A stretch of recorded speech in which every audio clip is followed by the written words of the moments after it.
Oh man, we got a strong unit coming back with the 11 and 12. Last year that was their baby year. This year they'll be their strong year. So I'm fully confident in them winning a 12-year division. Like, It's all about teaching and giving back. That's what it's about.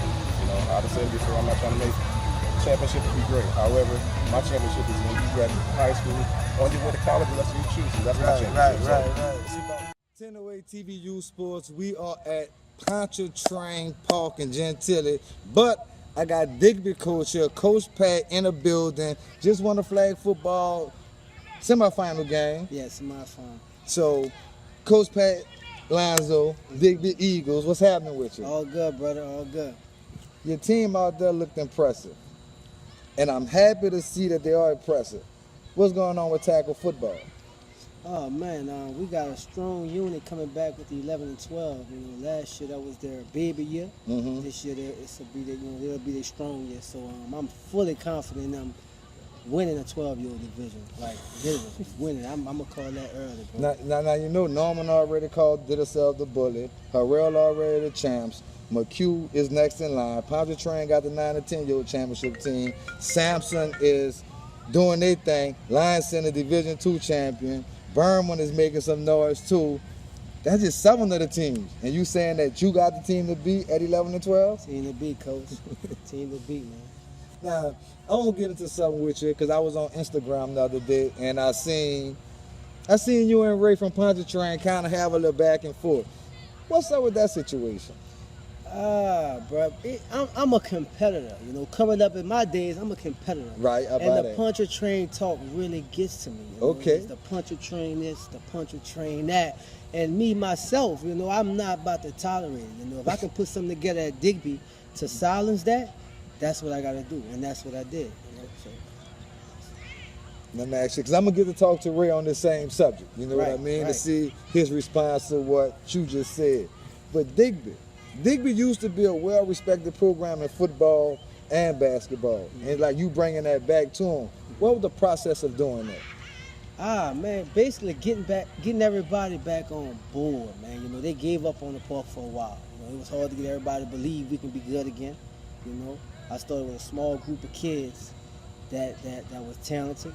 We stuck together and we put it back together, man. So from that little bit of group, we was able to put the park back on our back, and now here we are. And you talking a championship status team with this 11 to 12-year-old group. Facts. Have you seen these other teams around the city? I heard. Of course you're gonna hear about the Pontchartrains of the world, but I heard a lot about this Norman team. Okay. A lot of people like Pat. You focusing on Pontchartrain, but they got this team across the river, man, by Norman. So. I need to see him.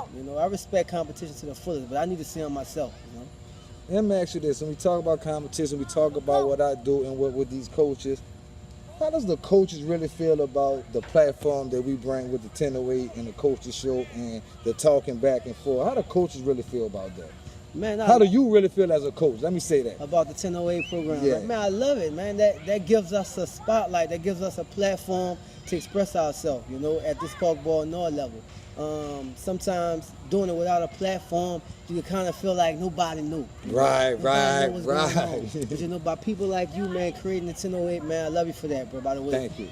Giving us a platform to express ourselves and show around the city that, these kids do have talent. They want to be seen, they want to be heard, man. So that's what my take on it. I appreciate that.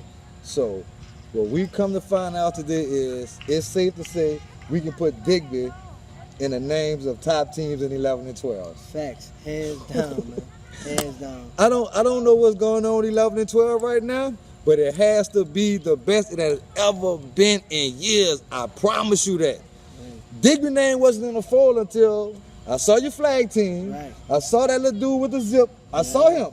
I saw you speak like you got something. Yeah, we had the best quarterback in 11 and 12, hands down. Yeah, right? Now you the third coach that told me that. Yeah, you can see it. I'm glad everybody got a chance to see. This flag lead is a wrap with. Digby, you can mark it down. Ain't nobody. It's a done. It's a wrap. All right, that's gonna be our first stepping stone. This flag championship.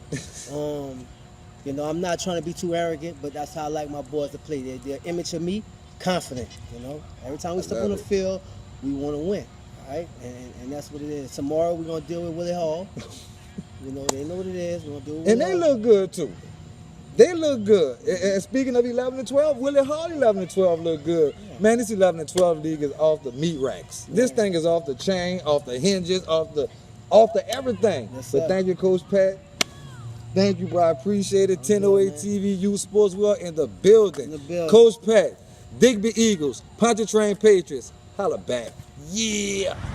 1008 TV, U Sports. We still up under the bridge at McHugh, baby. And them boys getting it in over here right now. I got Coach Jonathan with me. How you feeling, Coach? Good. How you doing today? Good to see you. It's football season. Okay. Something you've probably been waiting on for a long time. What you look like coming in right now? Right now we young. Okay. It's gonna be the season to tell us if we're really coaching now. Okay. Never heard that one before. Got to see if we got to develop a lot of new players. We lost 17 from last season, so it's all about coaching now.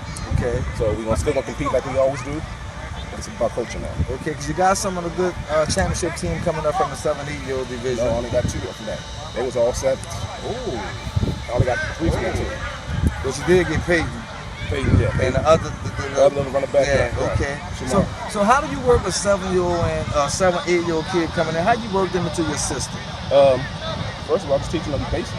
Okay. Because a lot of times at that age group, it's a matter of if you fast enough to get around somebody. Here, it's about technique.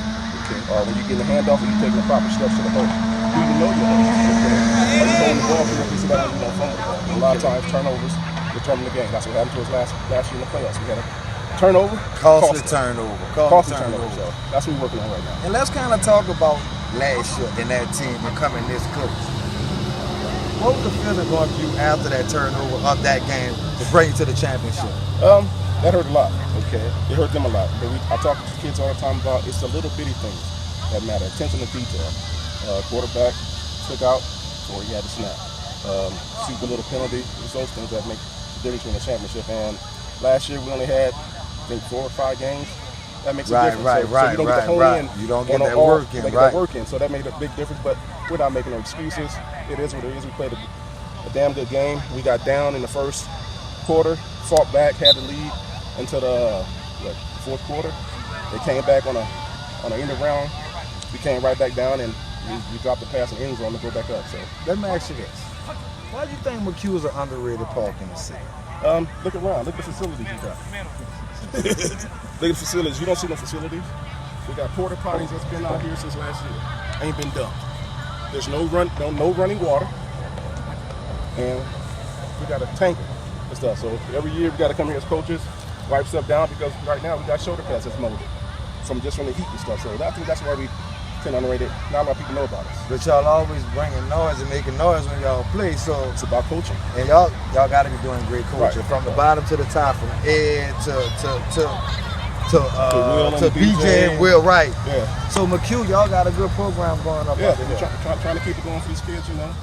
It's all about teaching and giving back. That's what it's about. You know, I've said it before, I'm not trying to make championship to be great. However, my championship is when you graduate from high school, on your way to college, that's what you choose. And that's my championship. Right. It's about having fun, teaching these young men how to be young men first, and football players second. I will ask you about one player before I go. My favorite player in the city. My favorite player, too. I pick him up every day for practice. And he's not even on my team. Talk about him. That kid has been a phenom. I noticed that when he first came to us as an 8-year-old. He was doing things that other 8-year-olds weren't doing. When he came to me as a 9-year-old, he was just raw. Right. He didn't necessarily know all his holes. He was just out quicking everybody. Okay. So me picking him up every day, talking to him, just empowering him that, hey, I see greatness in you, but you got to study. When you're at practice, you got to pay attention. Even when you're outside of practice, in order for you to be great, you got to do things at home. So we only got you for an hour and a half. Right. So if you want to be great, you got to do things outside of home. And for us as a 10th grade, when he's a 10-year-old, it clicked. It turned on. Oh yeah, that's when he became the best player in the city to me as a 10-year-old. As a 10-year-old. As a 10-year-old. The lights, right. I mean, because he wasn't even my starting back as a 9-year-old. Right. You know, but it clicked towards the end of the season, and as a 10-year-old, instilling that confidence, it clicked. And then last year he came back, he was like a whole nother kid, a beast. I mean, I was like, boy, swole up, what you been doing, you know? But real good kid, humble. He loves McHugh. He don't want to go nowhere else. That's what I like about him. You know, That's what I like about him. his parents support what we're doing. Like I said, I pick him and his younger brother up every single day for practice, even though he's not on my team. That's still my dude. You do. You got it. I'm gonna make sure that he's going to the next level. Let me ask you this. we talking about Fred Right. and his muscle. Right. What you feel about the whole weight situation? The weight situation. Honestly, to me, when I look at it as a whole, I'm a big dude, and I ain't saying that just because I'm a big dude. Our kids are getting bigger, they're getting stronger, they're getting faster. Right. So I just think that the weight should be something at a national. Look at a national, not what's going on around here. Right. The 150 at 12 years old. 12 years old. Right. You know, I mean, he's a different breed. But, Yeah. but you have a bunch of kids like that now. Cause I look at it like this. I don't want to see Fred play in the dirt. I know that kid's a running back. Right. And every coach that coached against this kid is probably 9 years old knew that's a running back. Right. And I just want to see it get messed over players like Fred. Right. You know what I mean? They say, well, we worried about the younger kid. Well, when you put Fred down in the dirt at really maybe 149, and you got a 200-pound lineman, there's a 50-pound difference right there. That's a big difference. So now, how is he supposed to really compete? He's not. He's not going to compete. And he's going to lose him. He's going to lose him to something else. Yes. I mean, because where I pick him up at, somebody's getting shot up or something crazy going on every day. I talked to him and his brother like, hey, when I drop y'all off, y'all inside. Y'all not come back outside again unless you with your parents or you get to school. Right. So, yeah, so I hope that Nora will take a real good look at that and see that, hey, let's look at the national level for our kids. And what is the weight limit for that on a national level for the age group and set it at that, just to make it fair for everybody. Coach Jonathan McHugh, Under the Bridge, the Eagles flying, 1008 TVU Sports, we're in the building, man. Holla back. Yeah.